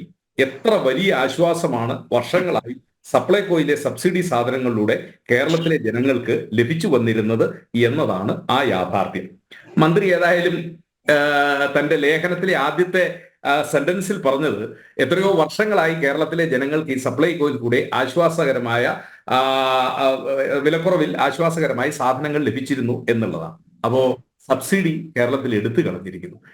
ആ സബ്സിഡി എടുത്തു കളയുന്നതിന് എന്ത് ന്യായീകരണമാണ് ഈ GR അനിലിനെ പോലുള്ള മന്ത്രിക്കുള്ളത്? അദ്ദേഹത്തിന്റെ ആ ലേഖനം വായിച്ചു കഴിഞ്ഞാൽ അദ്ദേഹം ആർക്ക് വേണ്ടിയാണ് ഈ ലേഖനം എഴുതിയിരിക്കുന്നത്? ഒരു മന്ത്രി ഈ രീതിയിലൊക്കെ കേരളത്തിലെ ജനങ്ങളെ വിഡ്ഢികളാക്കാമോ എന്ന് നമ്മൾ സംശയിച്ചു പോകും. അത് മറ്റൊന്നുമല്ല, ഇവിടെ രോഹിണി നേരത്തെ മുതൽ നമ്മൾ ചർച്ച ചെയ്യുമ്പോൾ പറയാറുള്ള ഒരു കാര്യമുണ്ട്. ഈ മന്ത്രിസഭയിൽ കാര്യക്ഷമതയുള്ള അല്ലെങ്കിൽ പ്രവർത്തിക്കാൻ ശേഷിയുള്ള കഴിവുള്ള മന്ത്രിമാരുടെ എണ്ണം എന്ന് പറയുന്നത് തുലം ഇല്ല, ആരും തന്നെ ഇല്ല എന്നുള്ളതാണ്. ഇപ്പൊ ഈ പാനലിൽ ഇരിക്കുന്ന പാനലിസ്റ്റ് ഒരു പക്ഷേ നമ്മൾ രാഷ്ട്രീയക്കാരായതുകൊണ്ട് പെട്ടെന്ന് നിങ്ങളോട് ചോദിക്കുക, കേരളത്തിലെ 20 മന്ത്രിമാരും അവരുടെ ഒരു വകുപ്പും എന്നൊക്കെ ചോദിച്ചു കഴിഞ്ഞാൽ, മുമ്പ് കേരളത്തിലെ മന്ത്രിമാരെ കുറിച്ച് അവർ പ്രതിപക്ഷത്തുള്ള അവര് കമ്മ്യൂണിസ്റ്റുകാരാകട്ടെ കോൺഗ്രസ്സുകാരാകട്ടെ അവരാരുമായിക്കൊള്ളട്ടെ, ആ മന്ത്രിമാരെ കുറിച്ചൊക്കെ ചോദിച്ചു കഴിഞ്ഞാൽ CPIയുടെ മന്ത്രിമാരാര് എന്ന് ചോദിച്ചാൽ ഏത് ഉറക്കത്തിലും കേരളത്തിലെ ആളുകൾ പറയുമായിരുന്നു. കാരണം അവര് കാര്യക്ഷമതയുള്ളവരാണ്, അവര് അവരുടെ പ്രവൃത്തി മണ്ഡലത്തിൽ അവര് കഴിവും ജനങ്ങളുടെ ഇടയിൽ വിശ്വാസവും ഒക്കെ തെളിയിച്ചവരാണ്. ഇപ്പോ ഉള്ള മന്ത്രിമാര് എന്ന് പറഞ്ഞാൽ ഇതെല്ലാം ഈ എന്താ പറഞ്ഞ സർക്കാർ വിലാസം തൊമ്മിമാർ എന്ന് പറയുന്ന പോലെ ഈ മുഖ്യമന്ത്രിയുടെ അവദാനങ്ങൾ വാഴ്ത്തുന്ന തൊമ്മിമാര്. അവരുടെ പ്രസംഗം നമ്മൾ ജനസദസ്, അവരുടെ നവകേരള സദസ്സിൽ കാസർഗോഡ് മുതൽ തിരുവനന്തപുരം വരെയുള്ള ജാഥകളിൽ ഓരോ ദിവസവും ഓരോ മന്ത്രിമാരായിരുന്നല്ലോ മുഖ്യമന്ത്രിയുടെ അവദാനങ്ങൾ വാഴ്ത്താനായിട്ട്. ഈ അവദാനങ്ങൾ വാഴ്ത്തുന്നവരല്ലാതെ എന്തെങ്കിലും ഒരു കാര്യം ജനങ്ങൾക്ക് വേണ്ടി നടത്താൻ ശേഷിയുള്ള പ്രാപ്തിയുള്ള മന്ത്രിമാര് ആരും ഈ മന്ത്രിസഭയിൽ ഇല്ല. മന്ത്രിസഭയുടെ ഒന്നാമത്തെ പോരായ്മ. 2, ഇപ്പൊ കേരളത്തിൽ നടക്കുന്നത് ഇത് ധൂർത്തമൊന്നും അല്ല ഇതിന് പറയാൻ പറ്റുന്നത്. ഇതിന് മലയാളത്തിൽ പറഞ്ഞാൽ നമ്മുടെ നാട്ടിലൊക്കെ ഈ റബ്ബർ തോട്ടവും കാപ്പിത്തോട്ടവും ഏലത്തോട്ടവും ഒക്കെ ഒറ്റിയെടുക്കുക അല്ലെങ്കിൽ പാട്ടത്തിന് എടുക്കുക എന്ന് പറയും. അപ്പൊ ഈ പാട്ട ഒഴിയുന്ന സമയമാകുമ്പോഴേക്കും അതിനെ എന്താ പറഞ്ഞ അതിനെ കടുംവെട്ട് നടത്തുക, സ്ലോട്ടറിങ്. ഇപ്പൊ കേരളത്തിൽ നടന്നുകൊണ്ടിരിക്കുന്നത്, ഇടതുപക്ഷ ഭരണത്തിന്റെ കീഴിൽ നടന്നുകൊണ്ടിരിക്കുന്നത് സ്ലോട്ടറിംഗ് ആണ്. എവിടെയൊക്കെ കൊള്ളയടിക്കാവോ ആ കൊള്ളയടികൾ മുഴുവൻ കേരളത്തിൽ നടന്നുകൊണ്ടിരിക്കുക. ഇത് ദൂർത്തല്ല, ഇതിനപ്പുറത്തേക്ക്. പക്ഷെ ഇത് നമ്മളൊക്കെ അത്ഭുതപ്പെടുന്നത് ഇതൊരു കമ്മ്യൂണിസ്റ്റ് മന്ത്രിസഭയും കമ്മ്യൂണിസ്റ്റുകാരുമാണല്ലോ ഇതൊക്കെ ചെയ്യുന്നതെന്ന് ഓർക്കുമ്പോഴാണ് നമുക്ക് എന്താ പറഞ്ഞ ഇവരോട് നമുക്ക് തോന്നുന്ന ഒരു സഹതാപം, അല്ലെങ്കിൽ ഇവരോട് നമുക്ക് എന്താ പറഞ്ഞ സഹതപിക്കല്ലാതെ മറ്റൊരു മാർഗവും ഇല്ല എന്നുള്ളതാണ്. ഇപ്പൊ മുഖ്യമന്ത്രിയുടെ ആഡംബരത്തെ കുറിച്ച് ഇവിടെ എല്ലാവരും പറഞ്ഞുകൊണ്ട് ഞാനിതിനെ കുറിച്ച് ആവർത്തിക്കുന്നില്ല. തൊഴുത്തിനെ കുറിച്ച് പറഞ്ഞു. മുഖ്യമന്ത്രിയുടെ സോഷ്യൽ മീഡിയ പ്രതിവർഷം ചെലവഴിക്കുന്നത് 80 ലക്ഷം രൂപയാണ്. 80 ലക്ഷം രൂപ. 1 കോടി 20 ലക്ഷത്തിന്റെ മാത്രമേ കുറവുള്ളൂ. അത് അദ്ദേഹത്തിന് യാത്ര ചെയ്യാനുള്ള ഹെലികോപ്റ്ററിനെ കുറിച്ച് ഇവിടെ ശിവശങ്കർ സൂചിപ്പിച്ചു. അതിന് 25 മണിക്കൂർ യാത്ര ചെയ്യുന്നതിന് 80 ലക്ഷം രൂപ. പിന്നീടുള്ള ഓരോ മണിക്കൂറിനും 90,000 രൂപയാണ് അതിന് കൊടുത്തുകൊണ്ടിരിക്കുന്നത്. ആ ഹെലികോപ്റ്റർ വയനാട്ടിലൊരു ചെറുപ്പക്കാരനെ കാട്ടാന് ചവിട്ടി മൃതപ്രായനാക്കിയപ്പോ അദ്ദേഹത്തെ ഒന്ന് ആശുപത്രിയിൽ എത്തിക്കാനായിട്ട് ആ ഹെലികോപ്റ്റർ ഉപകാരപ്പെട്ടതായിട്ട് നമ്മൾ കേട്ടില്ല, കണ്ടില്ല. അതവിടെ നിൽക്കട്ടെ. ഞാൻ പറഞ്ഞു വന്നത് ഇപ്പോൾ നടക്കുന്നത് ഈ കൊള്ളയാണ്. ഈ കൊള്ള ഇതൊക്കെ ഇപ്പൊ സതീഷ് വസന്ത് ഇവിടെ ഇന്ന് അതിനെ ന്യായീകരിക്കുന്നു. ഞാൻ അദ്ദേഹത്തോട് വിനീതമായിട്ട് ചോദിക്കുന്നു, കെ എബ്രഹാം ഏതാണ്ട് 2.25 ലക്ഷം രൂപ 3 ലക്ഷം രൂപ പ്രതിമാസ ശമ്പളത്തിൽ റിട്ടയർ ആയ ആളാണ്. അദ്ദേഹത്തിന് ഏതായാലും അതിന്റെ 60% അല്ലെങ്കിൽ 50% പ്രതിമാസ ശമ്പളം കിട്ടും. അദ്ദേഹത്തെ ഇപ്പൊ ക്യാബിനറ്റ് റാങ്കിൽ കിഫ്ബിയുടെ തലവനായി ഇപ്പൊ അദ്ദേഹത്തെ ക്യാബിനറ്റ് റാങ്കിൽ നിയമിച്ചില്ല എങ്കിൽ കേരളത്തിൽ എന്തോ വലിയ അപകടം സംഭവിക്കുന്നു എന്നുള്ളത് പോലെയല്ലേ. അതുപോലെ തന്നെ KV തോമസ്, ഒരു തൊഴിലുമില്ലാതെ ഡൽഹിയിൽ ഒരു മനുഷ്യൻ ക്യാബിനറ്റ് റാങ്കിൽ ഈ സർക്കാരിന്റെ ശമ്പളവും പറ്റിക്കൊണ്ട്. ഞാൻ 1-2 ഉദാഹരണമാണ്. പണ്ട് CP സുധാകർ പ്രസാദിനെ അഡ്വക്കേറ്റ് ജനറലിനെ അദ്ദേഹത്തിന് ക്യാബിനറ്റ് റാങ്ക് അദ്ദേഹം മരിച്ചതിന് ശേഷം പുതുതായിട്ട് വന്ന ആൾക്ക് ഏതായാലും അത് കൊടുത്തിട്ടില്ല എന്നാണ് ഞാൻ മനസ്സിലാക്കുന്നത്. അപ്പോ ക്യാബിനറ്റ് റാങ്ക് ഞാൻ പറഞ്ഞു വന്നത് ഈ ദൂർത്തുകൾ മുഴുവൻ കേരളത്തിലെ പൊതുസമൂഹത്തിന് എന്താ പറഞ്ഞേ ഈ ഗവൺമെന്റിനോട് സത്യത്തിൽ തോന്നുന്ന ഒരു വികാരം, അറപ്പ് മാത്രം തോന്നുന്ന ഒരു നിലയിലേക്ക് ഇവരുടെ ഈ ദൂർത്തും ആർഭാടവും അത് മാറിക്കഴിഞ്ഞിരിക്കുന്നു എന്നുള്ളതാണ്. ഇവിടെ സൂചിപ്പിച്ചു ആദ്യം പരീക്ഷാ പേപ്പർ ആൻസർ ഷീറ്റ് അടിക്കാനും അതുപോലെ തന്നെ ചോദ്യപേപ്പർ അടിക്കാനും പണമില്ല. പോലീസ് സ്റ്റേഷനുകളിൽ വാഹനം ഓടുന്നതിന് ഇന്ധനം അടിക്കാൻ പണമില്ലാത്തതുകൊണ്ട് പമ്പുകാർ പണം കൊടുക്കുന്നില്ല. മോട്ടോർ വാഹന വകുപ്പില് 2 ലക്ഷത്തോളം RC ബുക്കുകളും ഡ്രൈവിംഗ് ലൈസൻസുകളും അടിക്കാൻ പേപ്പർ ഇല്ലാത്തതുകൊണ്ട് ഈ പണി നടക്കുന്നില്ല എന്നുള്ളതാണ്. ഇനി ഞാൻ ഒരു കാര്യം ഇവരോടൊന്ന് ചോദിക്കുക. ഈ കഴിഞ്ഞ ഫെബ്രുവരി മാസം 8-ാം തീയതി ഇവിടുത്തെ മുഴുവൻ MLA-മാരും CPM-ന്റെ പ്രധാനപ്പെട്ട നേതാക്കന്മാരും ഒക്കെ ഡൽഹിയിൽ സമരത്തിന് പോയി. ഒരു രാഷ്ട്രീയ പാർട്ടി സമരം നടത്തുന്നോ അല്ലെങ്കിൽ സമരത്തിന് പോകുന്നോ അതൊന്നും ഒരു തെറ്റാണ് എന്നൊന്നും ഞാൻ പറയുന്നില്ല. ഇവരെല്ലാം വിമാനത്തിലാണ് പോകുന്നത്. ഇവരെല്ലാം വിമാനത്തിൽ തിരുവനന്തപുരത്ത് നിന്ന് അല്ലെങ്കിൽ നെടുമ്പാശ്ശേരിയിൽ നിന്ന് ഇവര് പോകുന്നു. ആ വിമാനക്കൂലി അതെല്ലാം സർക്കാരിന്റെ ഖജനാവിൽ നിന്നാണ് പോകുന്നത്. ഞാൻ ഡൽഹി സമരത്തിന് പോയിട്ടുള്ള ആളാണ്. ഈ മാധവ ഗാഡ്ഗിൽ കസ്തൂരി രംഗൻ ഇഷ്യൂവില് ഞങ്ങള് DCCയുടെ സമരം ഞങ്ങളൊക്കെ സ്വന്തം കൈക്കാശ് എടുത്താണ് വിമാനത്തിൽ പോയവരാണെങ്കിലും ട്രെയിനിൽ പോയവരാണെങ്കിലും പോയിട്ടുള്ളത്. ഞാൻ ചോദിക്കുന്ന ഈ ഗവൺമെന്റിന്റെ പ്രതിനിധികൾ ഇവർ ഡൽഹിയിൽ സമരത്തിന് പോയ ആ സമരത്തിന്റെ പോകാനുള്ള വിമാന ടിക്കറ്റ് ചാർജ് അതാരാണ് മുടക്കേണ്ടത്? അത് പാർട്ടിക്കാർ മുടക്കണം, CPM-ന്റെ ഫണ്ടിൽ നിന്ന് മുടക്കണം. അതുപോലും സർക്കാരിന്റെ ഖജനാവിൽ നിന്ന് മുടക്കിക്കൊണ്ടാണ് ഇവിടെ ഇവർ സമരം നടത്തുന്നത്. ഇപ്പോ സതീഷ് ബസന്ത് പറഞ്ഞത് യുവാക്കളുമായിട്ടുള്ള സംവാദം, ആ സംവാദത്തെ കുറിച്ച് നമ്മൾ മനസ്സിലാക്കണം രോഹിണി. ചോദ്യം നേരത്തെ എഴുതി കൊടുക്കുകയാണ്. ആ ചോദ്യമേ ചോദിക്കാവുള്ളൂ. അപ്രിയ ചോദ്യങ്ങളോ മുഖ്യമന്ത്രിക്ക് ഇഷ്ടമില്ലാത്തതോ ഗവൺമെന്റിനെതിരെയായിട്ടുള്ള ഒരു ചോദ്യങ്ങളും ചോദിക്കാൻ പാടില്ല. നിങ്ങൾ നേരത്തെ തന്നെ എഴുതി കൊടുക്കണം. ആ എഴുതി കൊടുത്ത ചോദ്യത്തിന് മുഖ്യമന്ത്രി മറുപടി പറയും എന്നുള്ളതല്ലാതെ മറ്റൊരു ചോദ്യവും ചോദിക്കാൻ പിന്നെ ഇതിനു വേണ്ടി ഈ ആഭാസ നാടകം നടത്തുന്നത്. ഇവര് ഒന്നുകൂടി പറഞ്ഞിട്ട് ഇവര് 10-46 ദിവസക്കാലം കേരളം മുഴുവൻ ഈ നവകേരള സദസ്സുമായി നടന്ന് ലക്ഷക്കണക്കിന് നിവേദനങ്ങൾ കിട്ടി. ഞാൻ ഞങ്ങളുടെ നാട്ടിലെ ഒരു നിവേദനത്തിന്റെ കഥ പറയാം. ഒരു പഞ്ചായത്ത് സെക്രട്ടറിയുടെ അടുത്ത് പോയി ഒരാള് 32 പ്രാവശ്യം പോയി. പഞ്ചായത്ത് സെക്രട്ടറി എന്തോ കാരണത്താൽ ഈ കാര്യം നടത്തി കൊടുക്കുന്നില്ല. അദ്ദേഹം നെടുങ്കണ്ടത്ത് നടന്ന നവകേരള സദസ്സില് പരാതി കൊടുത്തു, ഇങ്ങനെ ഒരു പ്രശ്നമുണ്ട്. ഏതായാലും 15 ദിവസമല്ല 45 ദിവസം കഴിഞ്ഞപ്പോൾ അദ്ദേഹത്തിന് മറുപടി കിട്ടി. നിങ്ങളുടെ പരാതി പഞ്ചായത്ത് സെക്രട്ടറിക്ക് അയച്ചു കൊടുത്തിട്ടുണ്ട്, അദ്ദേഹത്തെ സമീപിച്ചു കഴിഞ്ഞാൽ നിങ്ങളുടെ പ്രശ്നത്തിന് പരിഹാരം ഉണ്ടാവും. 32 പ്രാവശ്യം പഞ്ചായത്ത് സെക്രട്ടറിയുടെ അടുത്ത് പോയിട്ട് പരിഹാരം ഉണ്ടാകാത്തത് കൊണ്ടാണ് നവകേരള സദസ്സിൽ പരാതി കൊടുത്തത്. ഏതായാലും പരാതി വളരെ കൃത്യമായിട്ട് തന്നെ അതിന്റെ ഉത്തരവും അദ്ദേഹത്തിന് കിട്ടി. പഞ്ചായത്ത് സെക്രട്ടറിയെ സമീപിച്ചാൽ മതി, നിങ്ങളുടെ പ്രശ്നത്തിന് പരിഹാരം ഉണ്ടാവും. പിന്നെ യുവജനങ്ങളെ കുറിച്ചും യുവജനങ്ങളുടെ വിദ്യാഭ്യാസ മേഖലയെ കുറിച്ചും ഏതായാലും സതീഷ് ബസന്ത് പുതുക്കുടി പുഷ്പനോടുകൂടി ഈ കാര്യം ഒന്ന് പറഞ്ഞേക്കണം. ചിലപ്പോൾ അദ്ദേഹത്തിന് ഇപ്പൊ ബോധ്യപ്പെട്ടിട്ടുണ്ടാവില്ല. അദ്ദേഹം TV ഒക്കെ കാണുന്നുണ്ട്, വാർത്ത കേൾക്കുന്നുണ്ട്. എങ്കിലും ഇപ്പൊ കേരളത്തിൽ സംഭവിക്കുന്നത് പുഷ്പനോടുകൂടി ഒന്ന് പറയണം. ഞങ്ങളിപ്പോ കേരളത്തിൽ വിദേശ സർവകലാശാലയെ കൊണ്ടുവരാൻ പോവുകയാണ്. ഞങ്ങളിപ്പോ സ്വാശ്രയ വിദ്യാഭ്യാസത്തിന്റെ വക്താക്കളായി. അങ്ങ് പറഞ്ഞല്ലോ കാലം മാറിയപ്പോൾ നമ്മൾ മാറ്റത്തിനൊപ്പം നിൽക്കണം. നല്ല കാര്യം, ഞങ്ങൾ സന്തോഷിക്കുന്നു. ആ 2016 ജനുവരി മാസം 29-ാം തീയതി TP ശ്രീനിവാസൻ സാറിനെ നമ്മുടെ മസ്കറ്റ് ഹോട്ടലിന് മുമ്പിൽ അടിച്ചു വീഴ്ത്തിയ ആ SFI-കാരനോട് അവനോടും കൂടി ഒന്ന് പറയണം, നമ്മൾ മാറി കേട്ടോ. ഇപ്പം പുതിയ വിദ്യാഭ്യാസ മേഖലയിൽ നമ്മൾ സ്വകാര്യ സർവകലാശാലയെ കൊണ്ടുവരാൻ പോകുന്നു. നമ്മൾ സ്വാശ്രയത്തിന്റെ വക്താക്കളായി മാറിയിരിക്കുന്നു. സാർ, ഇത് അപജയമാണ്.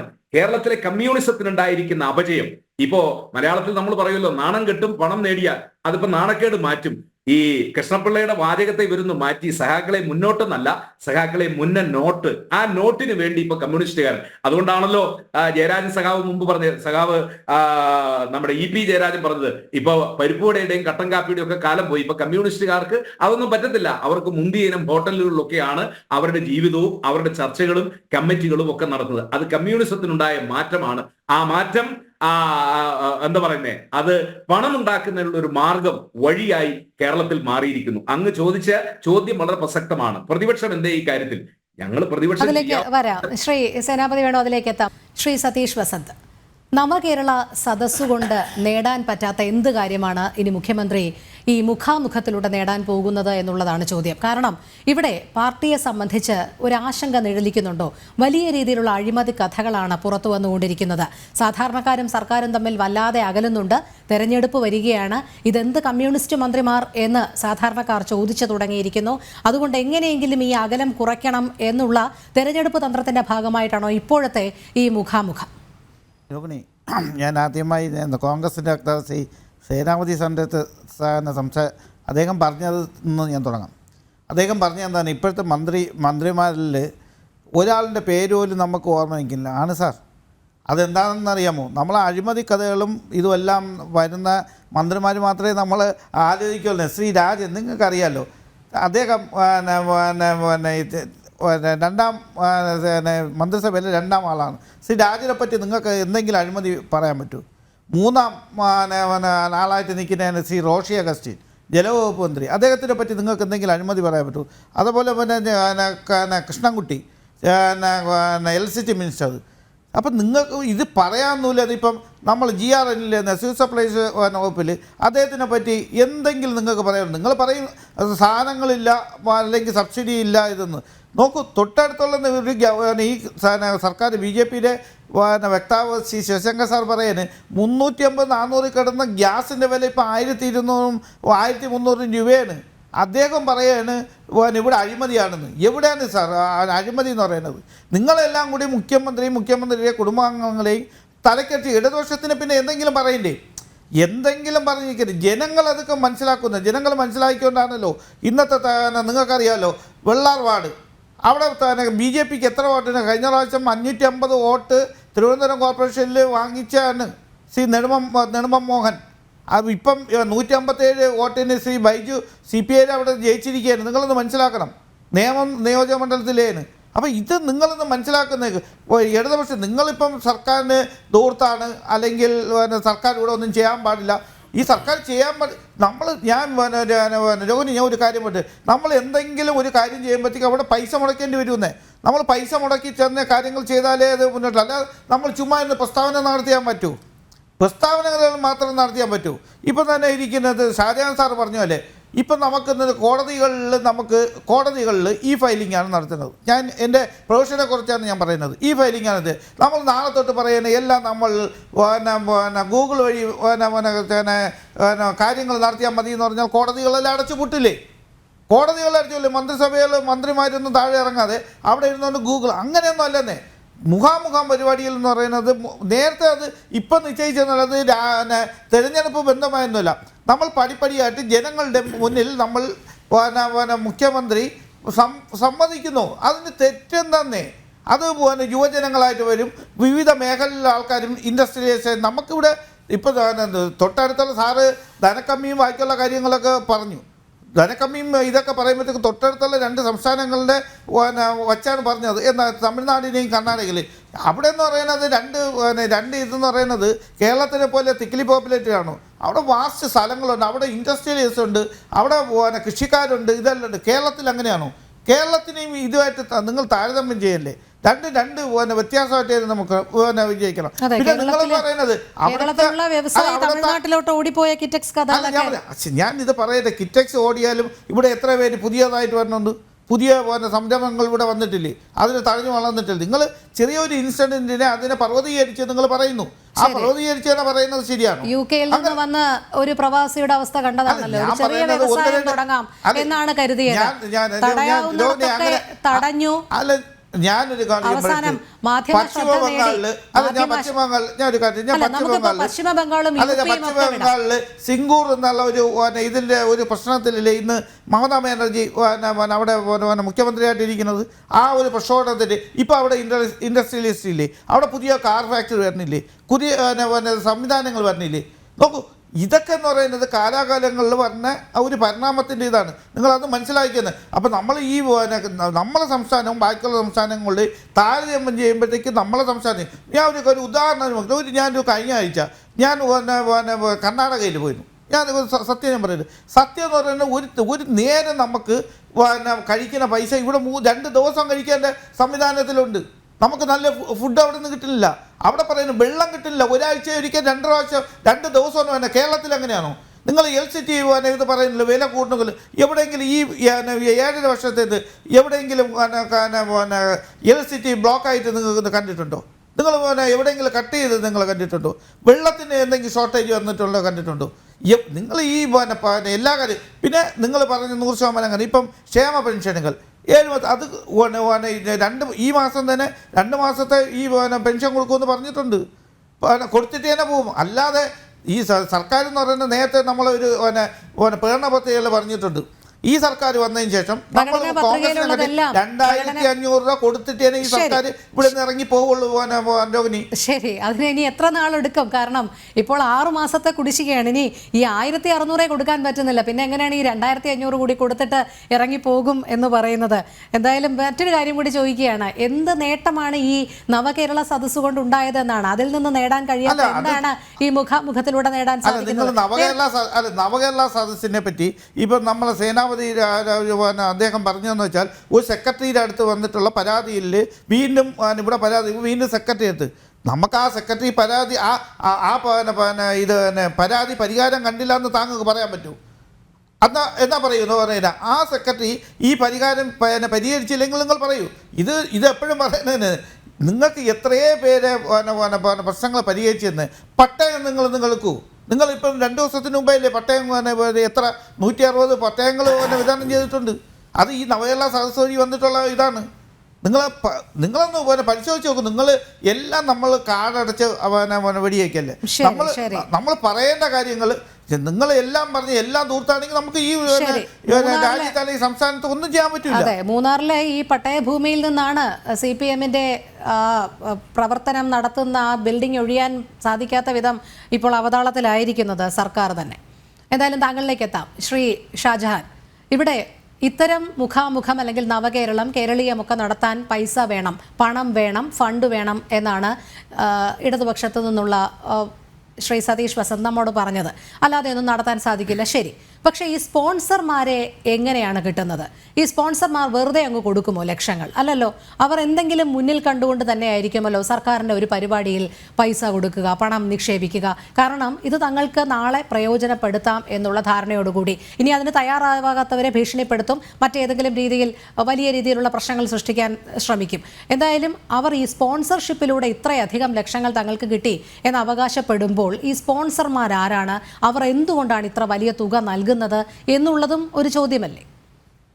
എനിക്ക് മനസ്സിലാകാത്തൊരു കാര്യം, ഈ മുഖാമുഖം എന്ന് പറഞ്ഞ പരിപാടി എന്താണ്? ഈ പരിപാടി എന്ന് എനിക്കൊന്നും മനസ്സിലാവുന്നില്ല. ഇതിന് എത്രയോ ലക്ഷങ്ങൾ മുടക്കെന്ന് പറഞ്ഞാൽ അവിടെ നിൽക്കട്ടെ, എന്താണ് ഈ മുഖ്യമന്ത്രി ഈ മുഖാമുഖത്തിലൂടെ മുഖ്യമന്ത്രി ഉദ്ദേശിക്കുന്നതെന്ന് എനിക്ക് മനസ്സിലാവുന്നില്ല. എന്നിട്ട് 1 മിനിറ്റിൽ താഴെയുള്ള കുറേ ചോദ്യം, ഇത് എന്തെന്നാണിത്? ഒരു ജനാധിപത്യമല്ലേ? നിങ്ങൾ മുഖാമുഖം പരിപാടി നടത്തുകയാണെങ്കിൽ നിങ്ങൾ തോന്നിയ ചോദ്യങ്ങളെല്ലാം അവിടെ ചോദിക്കാൻ പറ. ഇപ്പം ഞാനൊരു സാധാരണ മനുഷ്യനാണ്, എന്നെ ഇപ്പോൾ ഏതെങ്കിലും ഓൺലൈൻ ചാനലിൽ നിന്ന് ഒരാൾ ഇൻ്റർവ്യൂ ചെയ്യാൻ വന്നാൽ എന്ത് ഇഷ്ടമുള്ള ചോദ്യം നിങ്ങൾ ചോദിക്കുക എന്നാണ് ഞാൻ പറയുന്നത്.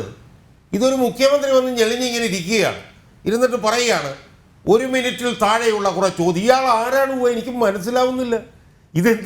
ഇതെന്താ വെള്ളരിക്കാ പട്ടണോ ഇത് വല്ലാത്തൊരു ഗതികേടാണിത്.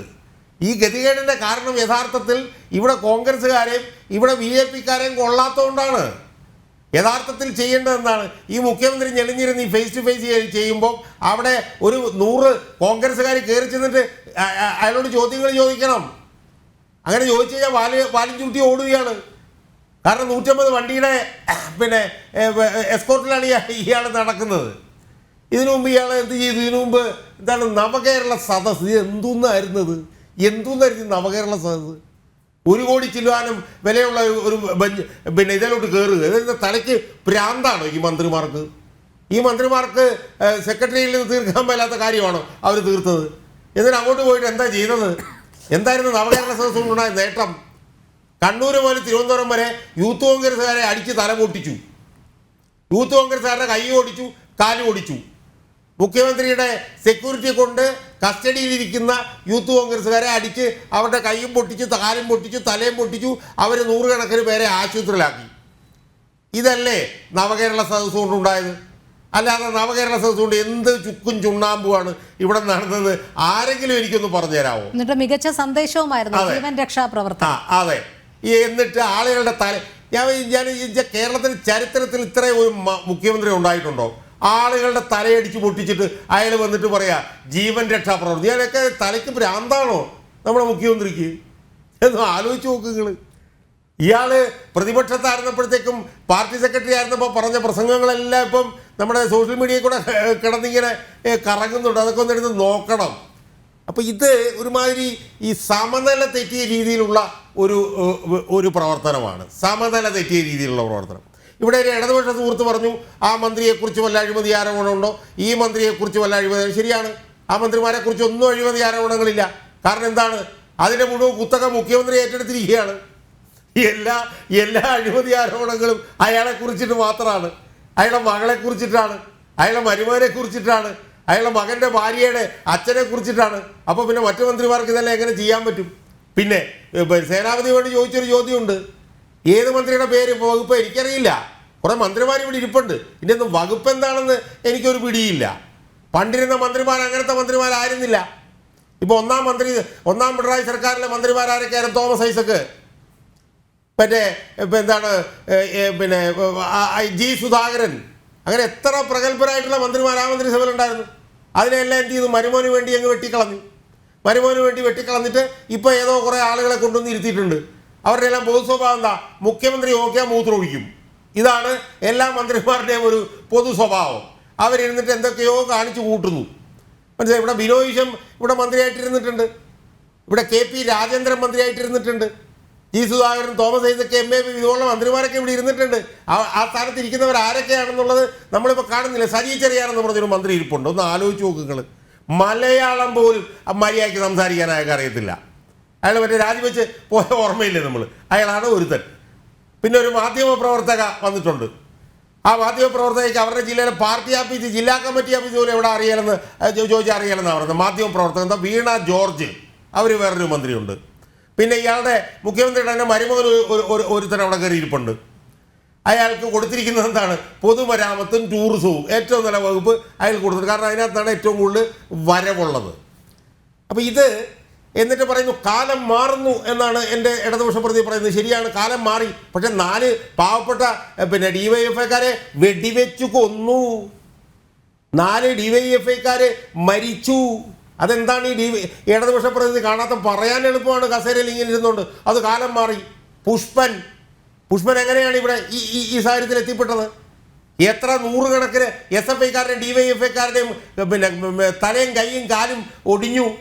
ഈ പ്രീ ഡിഗ്രി ബോർഡ് ഇതുപോലെയൊക്കെയുള്ള സമരം, സ്വാശ്രയ വിദ്യാഭ്യാസം, മറ്റേ ഗെയില് പൈപ്പ് ലൈൻ വന്നപ്പം അടി മുഴുവൻ പൊട്ടിത്തെറിക്കുന്ന ബോംബാണെന്ന് പറഞ്ഞ ആളാണെന്ന് ഇന്നത്തെ നിയമമന്ത്രി P രാജീവ്. ഗെയില് പൈപ്പ് ഇപ്പം നടപ്പിലാക്കി. അദാനിയുടെ വിഴിഞ്ഞം തുറമുഖം വന്നപ്പോഴത്തേക്കും ഇപ്പം ഇരിക്കുന്ന ഇയാളുണ്ടല്ലോ, മുഖ്യമന്ത്രിയായിട്ടുള്ള പിണറായി വിജയൻ പറഞ്ഞെന്താണ്? 6000 കോടി രൂപയിൽ 5000 കോടി രൂപ അഴിമതിയാണെന്നാണ് പറഞ്ഞത്. അപ്പം ഇതൊക്കെ മാറി എന്ന് പറയാം. പക്ഷെ മാറുന്നതിനിടയിൽ നൂറുകണക്കിന് SFIക്കാർക്ക് DYFIക്കാരുടെ തലയും കാലും പൊട്ടി കിടപ്പുണ്ട്. കുറേ പേര് ചത്ത് ചീഞ്ഞ് കിടപ്പുണ്ട്. കുറേ പേര് ജീവഛവമായിട്ട് കിടപ്പുണ്ട്. ഇതൊക്കെ കാണണം ഇവർ. അപ്പം ഞാൻ പറഞ്ഞിട്ട് ശ്രീനിവാസനെ അടിച്ച് താഴെയിട്ടതൊക്കെ ചെറിയ കാര്യം.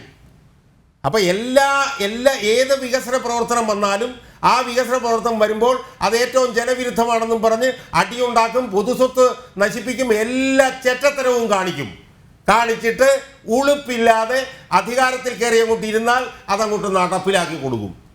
ഇവിടെ ഇടതുപക്ഷ പ്രതിനിധി പറയുന്ന ഒരു സംസ്ഥാനവും വേറൊരു സംസ്ഥാനം തമ്മിൽ താരതമ്യം ചെയ്യാൻ പാടില്ല. എന്തോ ചെയ്യും നമ്മൾ? ഒരു സംസ്ഥാനം വേറൊരു സംസ്ഥാനവും താരതമ്യം ചെയ്യാൻ പാടില്ലെങ്കിൽ ആദ്യം പോയി CPMന്റെ പോളിറ്റ് ബ്യൂറോ എടുത്താണ് പറയേണ്ടത്. അവർ താരതമ്യം ചെയ്ത് പറയുന്ന കാണാം നിങ്ങൾക്ക്.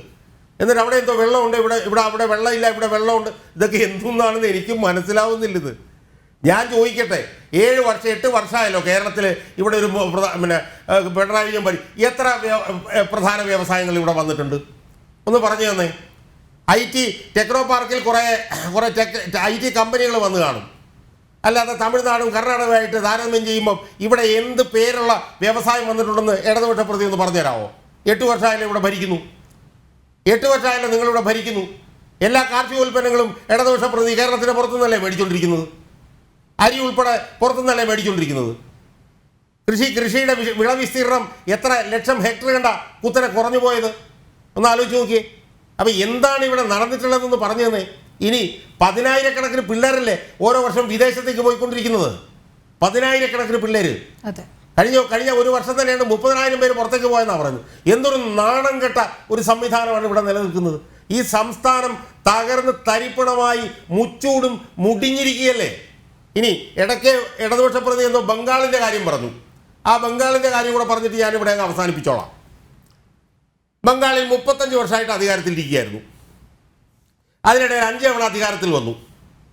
ആ 5 തവണ അധികാരത്തിൽ വന്നപ്പോഴെല്ലാം 50% കൂടുതൽ വോട്ടുമായിട്ടാണ് അധികാരത്തിൽ വന്നത്. 294 അംഗ നിയമസഭയിൽ ഏതാണ്ട് 150 മുതൽ 200 വരെ സീറ്റുകൾ വാങ്ങിയിട്ടാണ് ഇടതുപക്ഷം അധികാരത്തിൽ വന്നുകൊണ്ടിരുന്നത്. അപ്പോൾ ചോദിക്കുന്ന ചോദ്യം എന്ന് വെച്ച് കഴിഞ്ഞാൽ, ഇവിടെ ഇപ്പോൾ ഇത്രയും വലിയ പ്രശ്നമൊക്കെ CPMനകത്തുണ്ടെങ്കിലും CPMനകത്തൊരു പൊട്ടിത്തെറിയും ഇല്ലല്ലോ. CPMനെല്ലാം ഭദ്രമാണല്ലോ. അപ്പോൾ പിന്നെ ധൂർത്തെന്നൊക്കെ പറയുന്നതിൽ എന്താ അർത്ഥം? ഇവിടെ ഉപതെരഞ്ഞെടുപ്പിൽ ഇപ്പോൾ 4-5 സീറ്റ് അങ്ങോട്ട് തിരിച്ചു പിടിച്ചെടുത്തില്ല. അതിൻ്റെ കണക്ക് പറയുന്നത് കേട്ടു വരാം. കണക്കുകൾ ഞാൻ കേട്ട് കാണിച്ചു കൊടുത്തിട്ടുണ്ട്. അത് സമയമില്ലാത്തതുകൊണ്ട് ഞാൻ പറയുന്നില്ല. മട്ടന്നൂരിൽ CPMൻ്റെ ഒരു സ്ഥാനാർത്ഥി 72 വോട്ടിന് ഒരു വാർഡിൽ ജയിച്ചു. അവിടെ 61,000 വോട്ടിന് KK ശൈലജ ജയിച്ച മട്ടന്നൂരിൽ 72 വോട്ടിൽ BJPക്കാരൻ ജയിച്ചു. ആ മണ്ഡലത്തിൽ ആ വാർഡിൽ CPMന് പോലും സ്ഥാനാർത്ഥിയില്ലായിരുന്നു. ഇപ്പോൾ ഫേസ്ബുക്കിൽ വായിച്ചു. ഞാൻ അതിൻ്റെ വിശദാംശങ്ങളിലേക്ക് പോകുന്നില്ല. അപ്പോൾ 5 തെരഞ്ഞെടുപ്പിൽ 50% കൂടുതൽ വോട്ടുണ്ടായിരുന്നു CPMന്. 200-ൽ പരം സീറ്റ് നേടി പലപ്പോഴും അധികാരത്തിൽ വന്നിട്ടുണ്ട്. അപ്പോൾ ഇവിടെ ചോദിക്കുമ്പോൾ പറഞ്ഞപ്പോൾ ഇവിടെ CPMനകത്തൊരു കുഴപ്പമൊന്നുമില്ല. പിണറായി ഇത്രയും ധൂർത്തും അഴിമതിയൊന്നും കാണിച്ചിട്ട് CPMനകത്തൊരു കുഴപ്പമില്ലല്ലോ. CPMനകത്തൊരു പൊട്ടിത്തെറിയില്ലല്ലോ. ഒരു ബ്രാഞ്ച് സെക്രട്ടറി പോലും രാജിവെക്കുന്നില്ലോ എന്ന് ചോദിച്ചു. ശരിയാണ്, ഒന്നും നടക്കുന്നില്ല. ബംഗാളിലും ഇത് തന്നെയായിരുന്നു സ്ഥിതി. ബംഗാളിൽ സിംഗൂരിലും നന്ദിഗ്രാമിലും വലിയ തോതിൽ വെടിവെപ്പ് ഉണ്ടായപ്പോഴും അവിടെ ഒരു പാർട്ടി സെക്രട്ടറിയും രാജിവെച്ചില്ല. അവിടെ എല്ലാം വളരെ ശുഭമായിരുന്നു. അവിടെ പാർട്ടിക്കകത്ത് തന്നെ എല്ലാവരും നിൽക്കായിരുന്നു. പക്ഷേ എന്ത് സംഭവിച്ചെന്നറിയാമോ? 2006-ലോ 2016-ലോ ഒറ്റ പൊട്ടാങ്ങ് കൂട്ടി CPM. ഒറ്റ പൊട്ടങ്ങ് പൊട്ടിയപ്പോൾ എന്ത് സംഭവിച്ചെന്നറിയാമോ? CPM-നകത്തെല്ലാം ശുഭമായിരുന്നു, പക്ഷെ പൊട്ടിയപ്പോൾ CPM അങ്ങ് പൊട്ടിപ്പോയി. പിന്നെ CPM-നെ കാണാൻ പറ്റിയിട്ടില്ല അവിടെ. പിന്നെ CPM എവിടെയോ പോയി മറഞ്ഞു. അത് കഴിഞ്ഞ് 2-3 തെരഞ്ഞെടുപ്പ് കഴിഞ്ഞിട്ടും CPM-ന് അവിടെ ഇപ്പം ഒരു MLA പോലും ഇല്ല, ഇടതുപക്ഷ പ്രതിനിധി. 35 വർഷം ഭരിച്ച പശ്ചിമ ബംഗാളിൽ CPM എന്ന് പറഞ്ഞ പാർട്ടിക്ക് ജ്യോതി ബാസുവിൻ്റെ എന്തോ ചരമദിനമോ മറ്റോ കണ്ട് അവിടെ നിയമസഭയിൽ ആഘോഷിച്ചപ്പോൾ അവിടെ ഒരു MLA പോലും CPM-ന് പശ്ചിമ ബംഗാളിൽ ഉണ്ടായിരുന്നില്ല. ത്രിപുരയിൽ ഇത് തന്നെയാണ് സ്ഥിതി. അപ്പോൾ അതുകൊണ്ട് ഇവിടെ എല്ലാം ശുഭമാണ്, ഇവിടെ കാര്യങ്ങളൊക്കെ വളരെ ഇതാണ്. ഇത്രയും വലിയ ധൂർത്തും അഴിമതിയൊക്കെ കാണിച്ചിട്ടും CPM ഒരു 4-5 പഞ്ചായത്ത് വാർഡുകളിൽ ജയിച്ചല്ലോ എന്നൊക്കെ പറഞ്ഞ് സൂചിച്ചിങ്ങനെ ഇരുന്നോളൂ നിങ്ങൾ. ബംഗാളിൽ ഇത് തന്നെയായിരുന്നു സ്ഥിതി, പക്ഷേ ബംഗാളിൽ പൊട്ടി ഈ സാധനം എവിടെയോ പോയി അന്തരീക്ഷത്തിൽ വിലയം പ്രാപിച്ചു. ഡിസപ്പിയേർഡ് ഇൻടു തിൻ എയർ എന്ന് വേണം നിങ്ങൾക്ക് പറയാം. എന്ന് പറഞ്ഞതുപോലെ കേരളത്തിലെ പാർട്ടിയും ആ നിലയിലേക്ക് പോവുകയാണ് എന്നുള്ളത് കുറച്ച് കഴിയുമ്പോൾ എൻ്റെ ഇടതുപക്ഷ പ്രതിനിധിക്ക് ബോധ്യമാകും എന്ന് മാത്രമേ എനിക്ക് വളരെ വിനയത്തോടു കൂടി എനിക്ക് പറയാനുള്ളൂ.